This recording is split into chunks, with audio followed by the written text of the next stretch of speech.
हरि गुरु संतनो जय बहुचर मातनी जय अपने अपने माता पितानी जय भजन करा उसकी माता पितानी जय। तो गुरु पंकज पद पूजता यही गुरु पंकज पद पूजता ने 14 लोक पूजा शिव विनंती शारदा तो गुरु खेरा जसगा तो गुरु घेला गुरु भावरा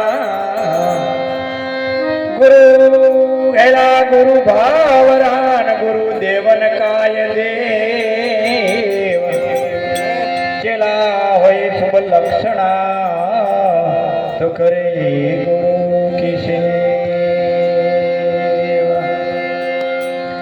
तो गुरु को माने मानवी गुरु को माने मानवी ओ नर कहिए अंधा 14 भेदी नर के जावे तो फरे 84 का बंदा। આજે સામડી મોટાવાસ ગામમાં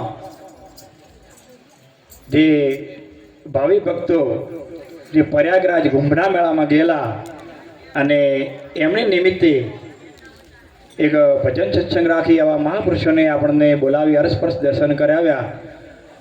ખરેખર એમની વિચારશ્રેણીને ખૂબ ખૂબ ધન્યવાદ છે।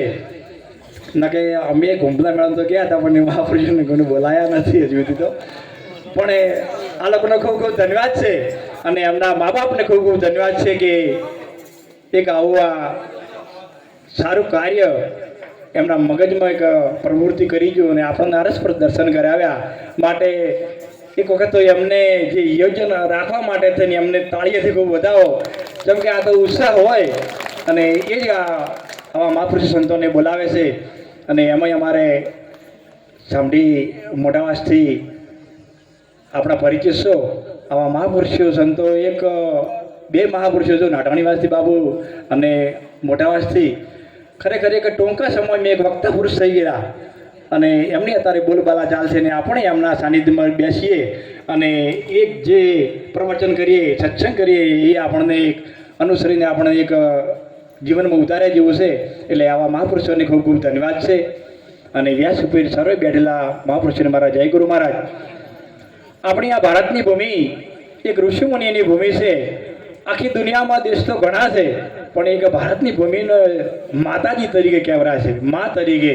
ખરેખર આવા સંતો મહાપુરુષો આ ભારતની ભૂમિમાં એક એમને જન્મ લીધો અને એ મહાપુરુષો સંતોએ આપણને એમની પોતાની અનુભવથી અને અનુભવ બુદ્ધિ કરી અને આપણા સુધી જે સત્સંગ ભજન વાણીઓ ગ્રંથો એ આપણા સુધી પહોંચાડ્યા છે। એટલે ખરેખર આપણે તો કોઈ મહેનત કરવી પડે એવી નથી, ખાલી વર્તનમાં રહેવાનું છે। એટલે જો વર્તનમાં રહીએ તો એ મહાપુરુષો આપણને મોટી ખૂબ પ્રસાદી આપી ગયેલા છે અને એ પ્રસાદી આપણને ખાલી બસ હજમ કરવાની જરૂર છે અને જો હજમ થઈ જાય અને તો આપણને વર્તનમાં મુકાય। મહાપુરુષો આપણને ખાલી માણસ બનવાનું કીધું અને એમણે મહાપુરુષ સંતોએ આપણને ઘણું કે વ્યસન મુક્ત થવું, પણ જો જે 5 પ્રતિજ્ઞાએ પાળી અને આપણને સદગુરુ મહારાજના સાનિધ્યમાં જઈએ એટલે આપણને એક મનુષ્યનો અવતાર આપે છે। આપણું શરીર માતા પિતાના ક્રમથી મળે છે, જન્મ મળે છે, પણ જે અવતાર આપે છે એ આવા સદગુરુના સાનિધ્યમાં જવાથી જ મળે છે। એટલે કીધું છે કે માનવ બનીને લાવો લઈએ આ અવસરીઓ ફરીને મળે। કોઈ વળી કહેતા હોય કે આ માણસ તો છીએ પણ એના પર ના, જે વસ્તુ વાપરતા હોય ખરાબ કર્મ કરતા હોય એને નથી કહેતા દારૂ પીતો હોય દારૂએ કહેવાય, મોંસાહારી તો મોંસાહારી કહેવાય, લુચ્ચો હોય તો લુચ્ચો કહેવાય।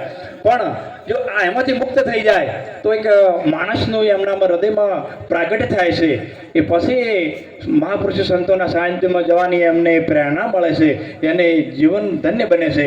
અને જો જ્યાં સુધી આવા સંતોના શરણમાં ન જઈએ ત્યાં સુધી આપણું જીવન વ્યર્થ છે। એટલે કીધું છે કે માનવ મોઘો તળ્યો મળ્યો છે ભાવ તું ભજી લે ને કીર્તાર।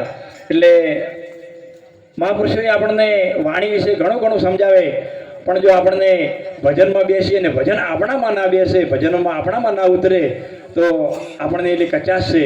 એટલે ખરેખર મહાપુરુષના સાનિધ્યમાં જઈ અને એક નાનું એવું વાત કરું તમને કે કેરી હોય, કેરી કાચી છે પણ એનો કલર લીલો છે અને એ કઠોર છે અને ખટાશ છે, અને એની એ કેરી એનો સમય આવે પાકી જાય તો એનો કલર પણ બદલાઈ જાય અને એમની જે ખટાશ છે એ મીઠી થઈ જાય અને જે કડકાઈ છે ને એ નરમ બની જાય.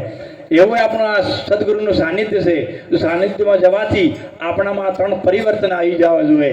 એટલે મહાપુરુષ સંતોના શરણમાં જઈને આપણા નેણ વેણ બદલાઈ જવા જોઈએ અને નહીં કે જાગે જગતના દિશે. એટલે આમ તો મહાપુરુષે ઘણું ઘણું બોલવાના છે, છતાંય નહીં કીધું કે દડી પડી મેદાનમાં સબ કોઈ ખેલ ન જાય, ઊંચ નીચ કા કામ નહીં હો જીતે છો લઈ જાય. એટલે ઘણા મહાપુરુષોએ આપણને બીજી વર્ણમાં થયેલા છે એવું કહે, પણ જો આપણે એક ક્ષત્રિય સમાજ હોઈએ અને ક્ષત્રિય સમાજમાં આપણે એક આ ભારતની ભૂમિમાં જન્મ મળ્યો હોય, શરીર મળ્યું હોય તો ખરેખર આવા મહાપુરુષો સાનિધ્યમાં જઈ અને આપણને એ કે એમાં આપણે કરવાનું છે તો આપણને આનંદ આવશે અને આપણા પરિવારને અને આપણા જે કુટુંબ છે એ એમને પણ જીવનમાં સુધારવાની આપણે દરેકને પ્રયત્ન કરવાની છે. એટલે આપણે સમજી જા એટલે ધન્ય બની જવું નહીં, પણ આપણા દીકરાઓને આ રસ્તા પર લઈ જવા, આપણા પરિવારને આ રસ્તા પર લઈ જવા, પછી જેનું ભાગ્ય પણ આપણે જે ફરજમાં આવે એ આપણે અદા કરવી જોઈએ. એટલે સંતો મહાપુરુષો ઘણું બોલવાના છે, એટલે આટલું બોલી મારી વાણીને વિરામ આપું છું. સદગુરુ ભગવાન કી જય, સત સનાતન ધર્મની જય, બહુચર માતની જય.